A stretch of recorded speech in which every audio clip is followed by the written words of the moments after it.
Episodio 32 de la segunda temporada de nuestro podcast Magestudio te habla. Ya estoy aquí de vuelta después de technical problems que me impidieron grabar a tiempo. Parece que la cosa de la tecnología a veces se revela y nada, no, que no hay manera hasta que uno se pone a ello y por suerte siempre hay soluciones. Estamos ya rozando los últimos capítulos de esta segunda temporada que me imagino que pararé en julio. O sea, igual hago el de la semana que viene, la siguiente que es el del Nacional, alguna cosilla más y ahí cierro para volver en septiembre, también acumulando un poco de ideas, revisando la experiencia de esta segunda temporada, viendo qué cosas mejorar, si merece la pena hacer podcasts más cortos y otros más largos. Quiero decir, ahora estoy intentando mantener más o menos, bueno, no lo estoy intentando, más o menos terminan encajando en la misma duración, pero luego a veces digo, ¿y si alguna semana se me queda más corto porque tengo un tema largo y lo dejo y la otra lo hago? Y estoy en esas cosas de reflexiones. Y también estoy ahora mismo dando vueltas a qué es lo que vamos a hacer en verano. No digo nosotros de vacaciones, que en verano nosotros trabajamos mucho y además tenemos que terminar libros y cositas de ese tipo, sino en los proyectos que desde ya hace unos cuantos años preparamos para los veranos y dándoles un poco de alegría. Empezamos haciendo unos cuadernillos de verano imitando los de vacaciones del cole. Y el año pasado lo dediqué a Theodore Dylan, con algún material suyo, seleccionando juegos de su catálogo, imprimiéndolos en la tienda y haciendo una serie que ahora ya creo que poco a poco iremos poniendo en la tienda o poniendo de regalo o este tipo de cosas, que ya pasó como ese primer tiempo y ahora ya los iremos sacando, que los seguí trabajando y estas cosas para que vuelvan a estar un poco al acceso de todo el mundo y puedan estudiar este genio. Pero tengo ahí mi duda de por dónde tirar la estructura de este verano. No sé si hacer alguna cosa en vídeo. Yo tengo un proyecto, a ver qué os parece, que es el de explicar cómo se hace un libro de magia.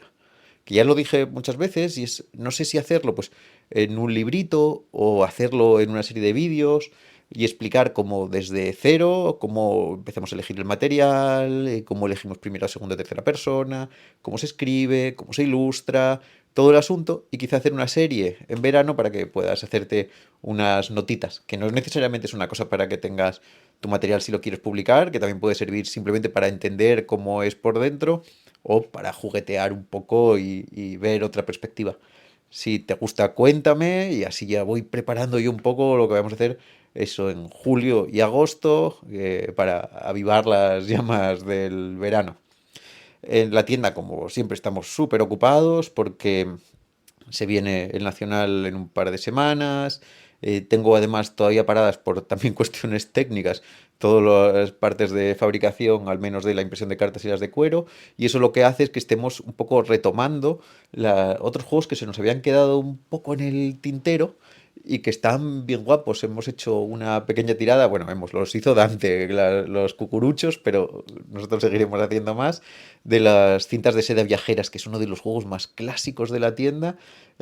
Antes lo hacíamos mucho, pero es verdad que es como muy rollete de fabricar, hacer los conos para la desaparición de las cintas y hace un tiempo me hice como una plataforma de madera para poder hacerlas yo a mano y creo que con eso estamos haciendo las bolsitas del Win a dólar, reimprimiendo las cosas que hacemos por otro lado. También va a ser un proceso divertido de recuperar y rehacer y en algunos casos probablemente reconstruir de cero juegos clásicos de la tienda que como siempre que al final vamos teniendo un catálogo muy grande de producciones propias y se nos van quedando ya un poco algunas un poco atrasadas.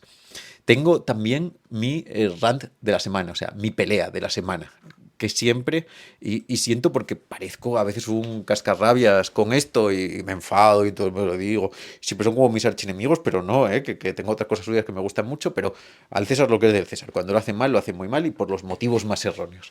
A algunas y a algunos le habrá llegado el mail de, como no podía ser de otra manera, Vanishing Inc., anunciando que se cumplen 100 años del nacimiento de Fred Capps. Eso está bien, ¿eh? O sea, que eso no hay nada que achacarle. Lo malo es que hace unos años se editó primero en holandés y luego se hizo una traducción al inglés que ahora es muy difícil de encontrar un librito con una biografía de Caps, que no solamente cuentan su vida, sino también hablan un poco de la construcción de sus efectos, estas cosas. Yo no lo leí, así que no te puedo decir nada y por lo que se plantea este asunto tampoco lo voy a leer. Vanishing Inc., en una decisión como mínimo cuestionable, me tenéis que encontrar otra gente, porque ahora no tengo... Un día puedo criticar a Mesica, y otro día podemos criticar a Petty y algunos, y también hablar bien de mucha gente, que quiero decir que critico un poco, pero intento que en los podcasts el fundamento sea hablar bien de cosas. Pero estas me sangran porque se me hacen muy duras. Bueno, Fred Capps se hizo... Fred Capps no, se hizo la biografía esta de Capps en un libro que estaba chulo y eso, ahora se celebran pues los 100 años de su nacimiento. Y como para honrar y divulgar la figura de Fred Capps para que todo el mundo la conozca, se hace, que es una cosa fantástica y que merece mucho loas y abrazos teniendo en cuenta que la figura de Capps quedó muy oculta, en tanto y cuanto solamente hay un par de notitas, bueno, algunas notas más de conferencia, pero son muy limitadas y con muy poco texto, no hay un libro de Capps. Está la anécdota esta de Ken Brook, luego la cuento por si alguien no la conoce. Y estaba esta cosa de la biografía. Pues eso, la reeditan en un buen papel, en las cosas estas de Vanishing, que están muy guapas, pero, y aquí viene el comeback, la pelea, en una edición limitada a 500 unidades, con la premisa de que nunca, jamás se reimprimirá.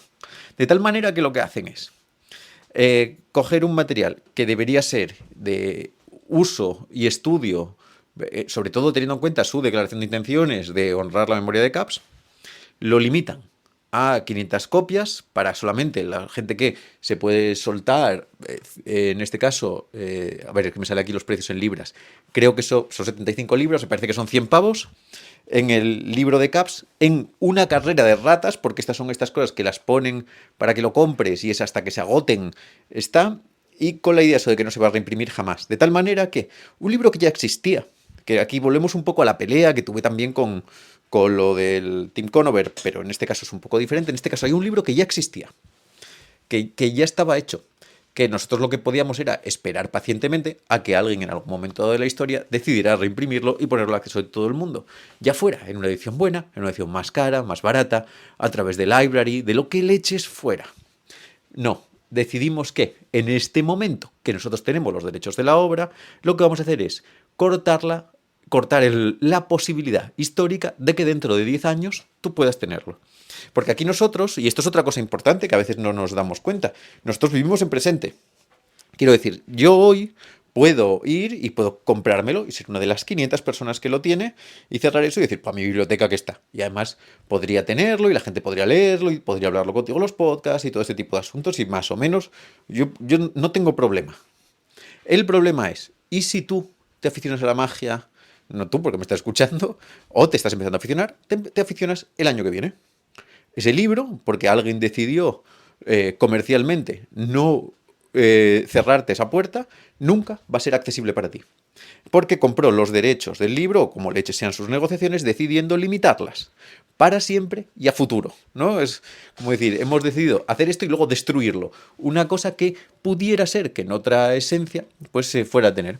Que yo digo, pues hombre, pues igual si quieres hacer, haz una edición limitada a 500 copias que no se reimprime, como siempre en estas cosas, de la edición coleccionista, que tiene, pues yo qué sé, lo que se te ocurra, unos facsímiles de los billetes de Capps, o que Capps tiene unos billetes como con su careto, o lo que le eches fuera y luego haces una edición, aunque sea cara, ya es que ya me bajo los pantalones y acepto cualquier cosa, aunque sea cara, pero que digas, pues esto a recorrido largo puede estar.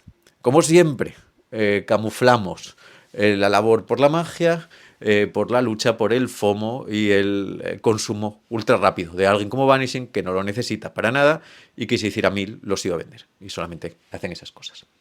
Como te decía, para terminar esta perorata en un tono mejor, está la fantástica anécdota de Ken Brook, que es una de mis anécdotas favoritas de la historia de la magia. Por cierto, si no lo sabes, mi editorial Mística se llama Mística por Fred Capps, que fue su primer nombre artístico. Nombre guapísimo, y en esa devoción, que ahora por eso también se me recruce un poco el enfado, llamé a la editorial así. Ahora, a la cosa importante.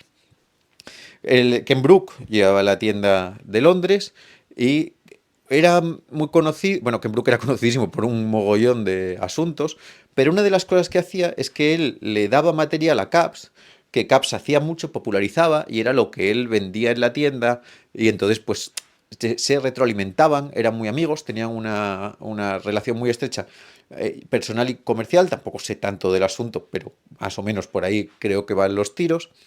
Y Ken Brook era para los que tenemos tiendas de magia, es uno de los ejemplos de estar detrás de un mostrador, ¿no? De alguien que no solamente compra y vende, sino que produce, inventa, es un mago de calidad y tiene un nombre propio. Ese es el sueño de cualquiera de estos. Nosotros pues estamos a años luz de esa historia, pero bueno, cada uno se apaña como puede. Ken Brook tenía la tienda y era también una tienda de las antiguas, con todo atestado de cosas por todos lados. Y entonces en una de las estanterías, arriba del todo, tenía un libro en tapadura, precioso, creo que encuadernado en piel, azul, con las letras doradas. Aquí puedes aceptar alguna aliteración que me inventé, porque te la estoy diciendo de memoria, en su momento la tenía más fresca esta historia. Y ponía The Magic of Fred Capps. La gente entraba y decían, hostia, la Virgen bendita que tiene el libro de Capps. Y en esa época tampoco había webs, entonces podía estar ahí que tú no te lo hubieras saltado. Y Ken Brook decía, sí, ahí está. Entonces la gente le decía, ¿puedo verlo? Y decía el tío, hombre, por supuesto, píllalo y le echas un ojo y te gusta y lo que sea. Entonces la gente intentaba cogerlo y veía que estaba altísimo en la estantería, que no era accesible. Entonces le decía, creo que tengo una escalera en la trastienda. Si quieres, pasas y la buscas y con eso te apañas. Y la gente tenía que pasar atrás, entre todas las mandangas que tenía, encontrar la escalera, esa, sacarla adelante, apoyar la escalera como toda endeble, que no agarraba nada bien, ver cómo la apoyaban en la estantería, subirse por ahí, arramplarse, sacar el libro de entre todos los huecos que estaba. Esa gente con los trajes así de apretados, ¿no? En chándal. Que se les hacía eso, bajaban ahí el libro a la mesa, lo abrían y todas las páginas estaban en blanco. Y Ken Brook les decía, es que Capps nunca escribió un libro. Era una anécdota fantástica. La cosa es que ese libro se hizo. Yo no me acuerdo con quién estuve hace unos años, que es un coleccionista, es que no me acuerdo, creo que era belga, porque que me decía, yo tengo un ejemplar de ese libro, del libro en blanco de Capps, y sé que por ahí no sé cuántos hay y cómo funciona el asunto, pero que hay algunas copias y me parece una idea maravillosa. Y un poco yéndote a por qué también está lo mío de la editorial Mística con ese nombre, va entroncado a esa idea, a la idea de que Capps nunca hizo un libro y hay un libro blanco de Capps. Y que una idea de una editorial es promover el conocimiento de tal manera que haya el menor número de libros en blanco posibles, si te parece que queda eso bonito. Ahora estamos también trabajando en eso y también aprovecho ya cerrando esto completamente para irme luego al siguiente tema, que estoy con algo que hacía añísimos que no hacía. Muchísimo tiempo, y es que estoy con una traducción de... no voy a decir todavía más de ello, pero espero que para Navidad o así, porque no es una traducción especialmente difícil y creo que va a estar guapa. Es una traducción de una colección de un mago actual, no español, porque es una traducción, que la tontería acabo de decir, de 3 libritos pequeñitos compilados en un único tomo, de cartomagia sencilla y divertida de hacer, muy ingeniosa y muy gozosa de juguetear, que eso me gusta mucho. Hace tiempo que hice los libros de Bannon y de Cary, que gustaron mucho porque son como muy juguetones, y me apetecía un montón hacer un libro que fuera directamente divertido, o sea, que apeteciese leerse, lo que no fuera el decir, me voy a traducir a Marlowe. No digo porque Marlowe no sea divertido, que a mí me divierte muchísimo, sino que darle un poco menos de esa densidad, sino un libro de muy buena calidad, muy divertido y muy juguetón. Estoy súper contento, me lo estoy empezando a pasar otra vez muy bien con la traducción. Me imagino en cuanto termine ahora el Concéntrese en verano, el volumen 2, empezaré ya a pasar ahí al texto, y como además las traducciones son algo mucho más cómodo que escribir de cero, irá mucho más rápido. Así que espera novedades.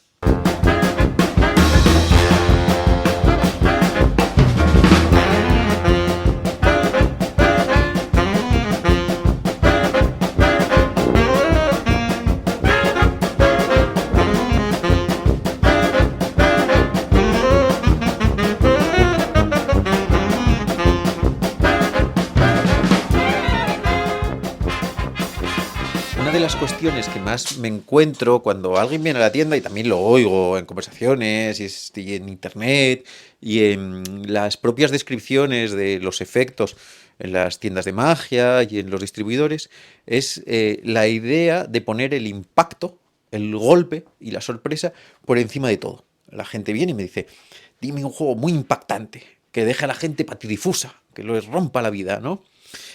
Y prefiero eso, de todos modos, a que la gente me pregunte qué es lo más nuevo. O sea, que eso lo digo un poco de coña, ¿eh? Porque no lo digo respecto a alguien que esté acostumbrado a coger magia y quiera ver qué se cuece nuevo, sino a lo mejor gente que hace muy poquita magia y pues le falta todo lo viejo bueno en el haber, que es lo que superó el paso del tiempo. No voy a entrar en ello ahora. Pero sí me interesa esta parte del impacto sobre el impacto y la sensación de solo esa emoción como búsqueda definitiva, ¿no? Porque me parece que puede trastocar un poco la verdadera idea de la magia y de las emociones que se pueden conseguir con ella. A ver si me explico bien. Cuando nosotros pensamos en el impacto por el impacto, es casi lo mismo que la sorpresa por la sorpresa. El juego de magia se convierte, y no siempre es necesariamente así, quiero decir, es solamente una forma de llevar al extremo un argumento para que nos ayude a encontrar los pasos intermedios. No quiero decir que eso es lo que se busque siempre, ni que sea un mal que nos aceche, sino simplemente tomar como ejemplo esta idea para explorar a través de ella, otros territorios.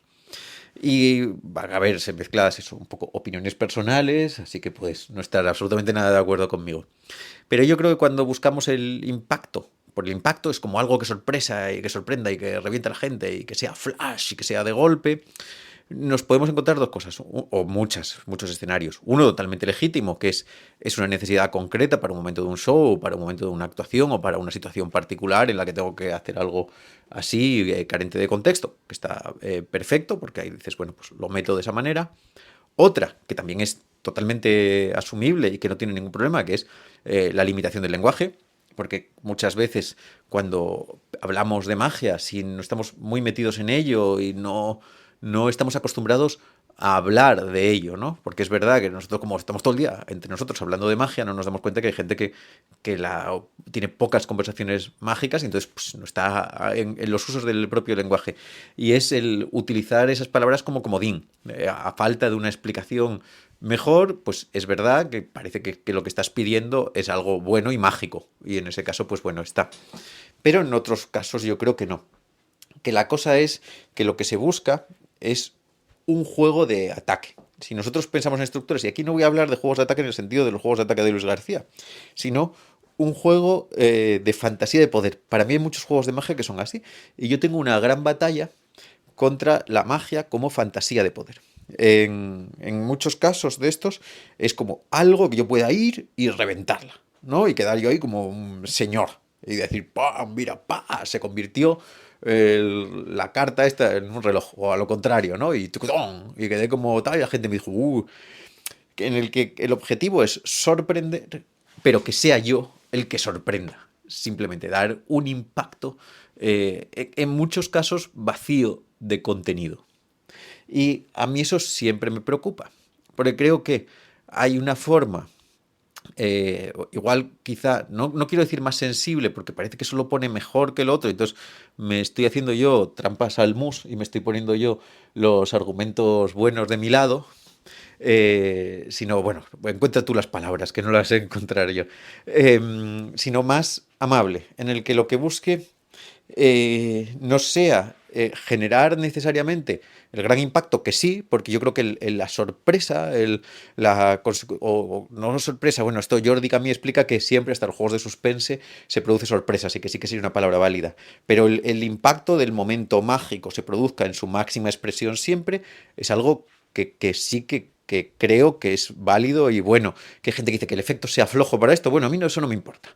Si el efecto es fortísimo y cumple lo suyo, mejor que sea flojo y cumpla lo suyo.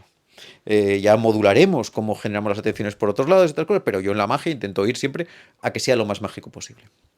Pero una vez conseguido eso, tenemos que pensar, o al menos podemos plantearnos esa vía de pensar, y ahora como estoy también con muchas cosas de mentalismo, se produce más todavía, cómo para que esa emoción sea más fuerte, no pensamos en ese impacto como fantasía de poder, en el que yo hago algo y quedo aquí como un god en este asunto, sino en cómo puedo generar una interacción que sea valiosa a nivel personal y emocional para los espectadores al mismo nivel que para mí, en la que utilice el lenguaje del imposible en su máxima expresión. Que hay juegos que ya lo tienen de forma natural, porque sus propias estructuras, y eso es lo que hace que funcionen, ya lo contemplan. Y sin que nosotros lo hagamos, ¿eh? Porque la magia es muy buena. Y no hay que olvidar una cosa, y esto siempre es clave, que cuando hablamos de los juegos clásicos, muchas veces los juegos clásicos funcionan por evolución natural. Quiero decir, son las mejores versiones que en un proceso de depuración, por el paso del tiempo, queramos o no queramos nosotros, van cogiendo los mejores atributos. Y por eso el estudio de los clásicos merece mucho la pena.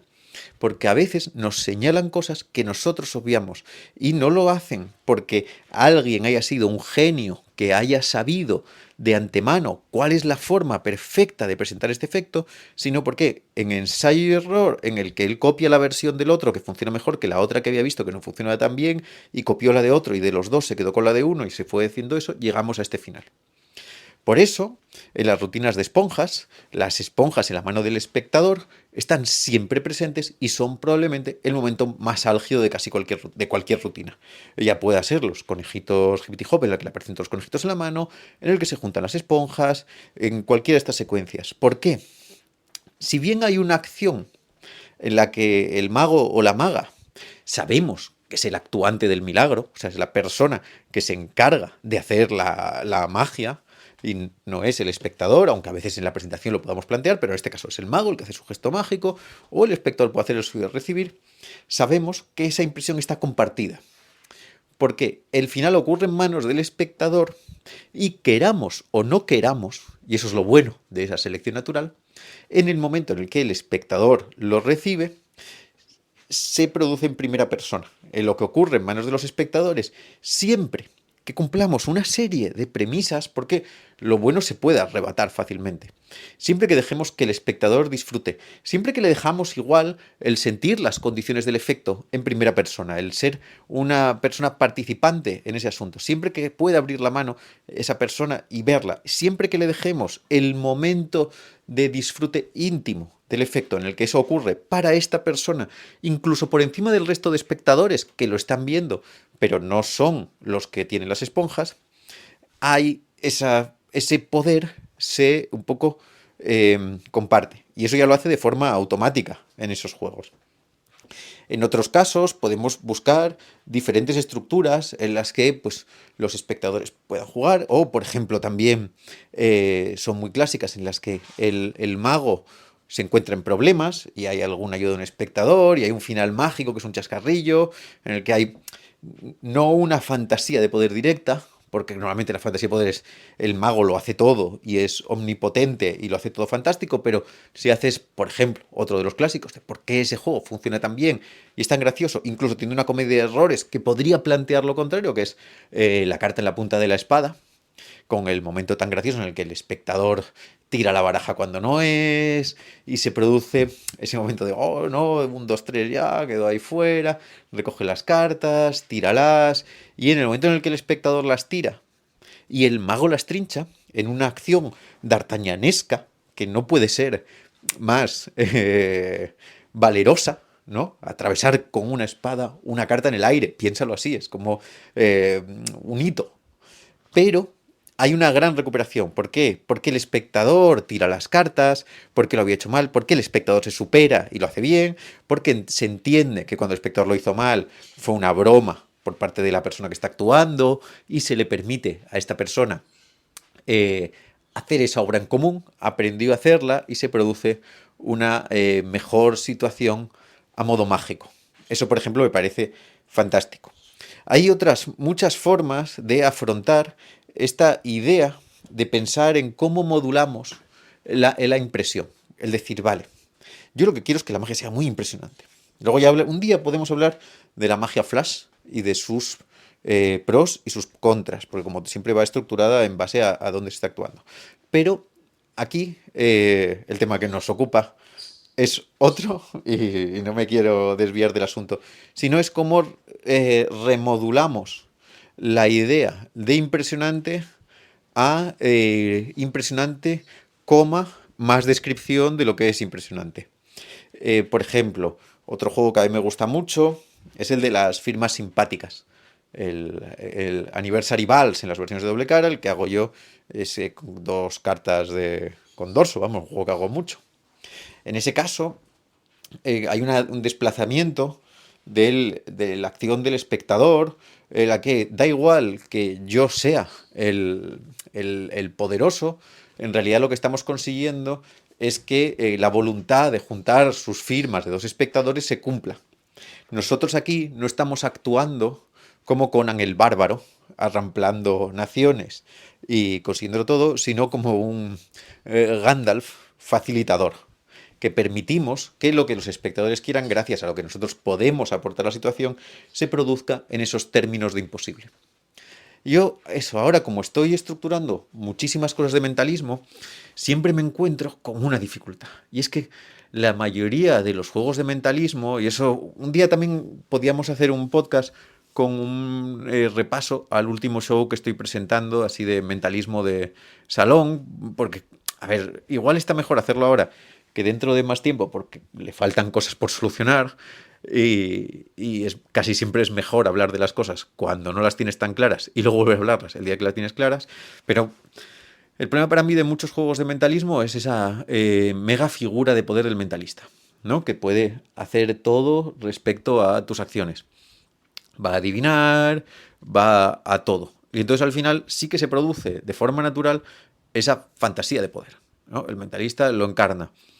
Para que una persona funcione en esas situaciones y resulte empática, pues a veces lo que tendría que tener es un poco esa idea de Stephen King de tener una tara a cambio, ¿no? Es todo gran poder nos viene acompañado de una tara. En Stephen King hay gente que no ve o lo que sea, que es alguien que dice, pues lo que nosotros como una sociedad normalizadora o no sé cómo decir, normie, sería más la palabra, vemos como limitaciones, generalmente pues se pueden entender de otras maneras como variaciones o particularidades de cada persona. Y entonces pues decir, oye, pues mira, no quiero decir que de repente finjas algo en un escenario, eso es terrorífico, pero que se pueda entender de esa manera. Y otra, para mí, que eso es muy interesante, es el trabajo conjunto con los espectadores. En el caso del mentalismo creo que funciona excepcionalmente bien, que es yo como no quiero eso, y además hay que no quererlo. Es que esto es un tema. Y a mí me parece que eso es la clave de todo esto. Es cómo nosotros afrontamos nuestra necesidad de expresarnos a través de la magia. Yo no tengo ningún tipo de ego, no me importa nada, no tengo capacidad competitiva, me deshincho en eso, soy capaz de verme como un buen mago, me siento en el medio, en el sándwich de jamón y queso, me encuentro a mí mismo, sé que me gusta leer, que algunas cosas así, pero no consigo verme por encima de eso y no me importa. Y no necesito más que eso. Con el disfrute estoy, eso es una cosa para mí muy personal y está. Y entonces es como, ¿yo qué quiero? Yo no quiero en la magia, cuando hago un show, quedar de esa manera. No quiero impresionar, quiero que vivamos una impresión conjunta, que todos lo disfrutemos. Y entonces los juegos de mentalismo, una forma que yo creo que es sencillísima de hacer, pero que muchas veces no se hace, es buscar muchos juegos en los que tengamos un gran papel en la información que envía el espectador, en casos, por ejemplo, de adivinación.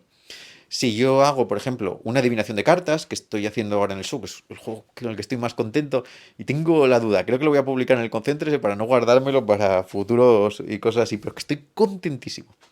Eh, en ese caso, yo adivino las cartas de varios espectadores. Que en el próximo podcast hablaremos de los efectos base, de adivinaciones, desapariciones, estas cosas, pero por ahora.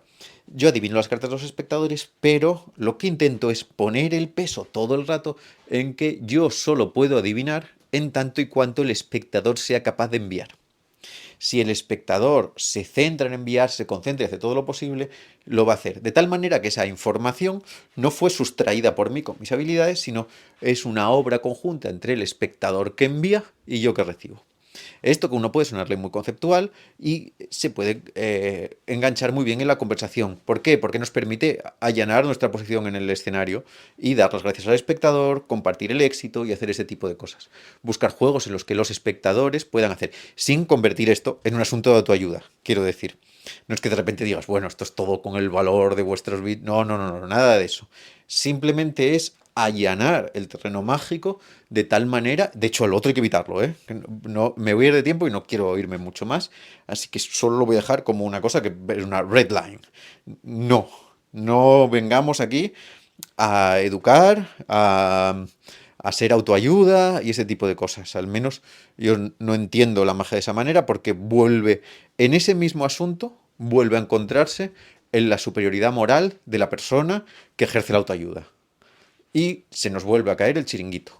Al revés, hay que bajar el plano al suelo completamente y saber que íntimamente, nosotros en cuanto a personas que actuemos, que la experiencia del asombro es compartida y que se tiene que vivir de forma compartida, que hay que dedicar a los espectadores esos momentos en los que sepan cómo ocurren las cosas y también hay una cuestión tanto de presentación, de cómo nosotros organizamos lo que leches estemos contando en un juego para que el guión lo aguante, como de actitud, de compartir y ser agradable. Yo solo veo, por ejemplo, con algunos cómicos de stand-up, de estos que son muy duros, y hacen de estas cosas de conversación y así, que tienen, los buenos tienen una mano izquierda increíble para, al final, hacer que todos queden iguales. Hay momentos en los que se ponen por encima, pero son capaces de rebajar y estar por debajo y modulan muy bien la sensación de que, pese a que tengan el grandísimo poder de estar en escena, tener el micro con el que hablan, ser mucho más ágiles verbalmente, el saber que conceden cuando otro gana y son ecuánimes. Y me parece que eso es una virtud fantástica. Es una cosa como siempre y aprovecho los podcasts un poco para, no quiero decir teoría, pero sí un poco para explicar estas inquietudes que a veces son muy difíciles incluso de escribir en papel, porque son abiertas, son discutibles, tienen tantas aristas, son casi laberintos de ideas muy difíciles de abarcar. Pero sí al menos dejar un poco esa pica en Flandes y decir... ¿Por qué no adjetivamos esa palabra de impactar, de dejar a la gente patitiesa y de estas cosas? ¿Por qué no buscamos cómo es ese impacto, qué tipo de impacto se quiere, hacia dónde lo dirigimos, cómo se comporta, cómo nos comportamos nosotros respecto a él, cuál es la relación que se establece? Otro de mis juegos favoritos de todos los tiempos, y con esto ya termino, es el collar de la abuela. Ese es mi favorito del mundo. Lo hago en cóctel, luego en todos lados lo tenemos en la tienda. Es las tres bolitas atadas con dos cordones que van en la mano de un espectador y tú les pones los cordones y tiras y se escapan los cordones por arriba. Lo hago muchísimo, es una belleza. Y para mí es fantástico porque encarna, y eso te digo, con esto termino, un juego en el que, aunque nosotros lo hagamos, se ve claramente que lo que nosotros no queremos es asombrar solo, es ofrecer la experiencia de la vivencia del imposible al espectador. Y nosotros nos alejamos de eso.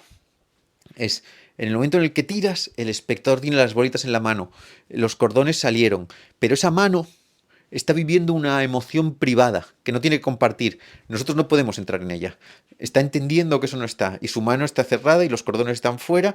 Y ahí nosotros solo podemos dejar los cordoncitos en su muñeca, dejarnos llevarnos a un segundo plano para permitir que esa vivencia ocurra entre la persona que ha visto el efecto y no solo yo, que he intentado ser amable con la charla, sino los elementos que tiene en la mano.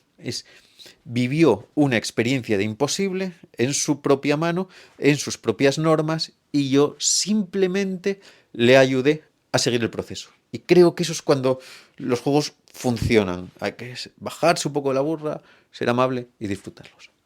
Bueno, espero que este episodio te haya gustado. Nos seguimos escuchando.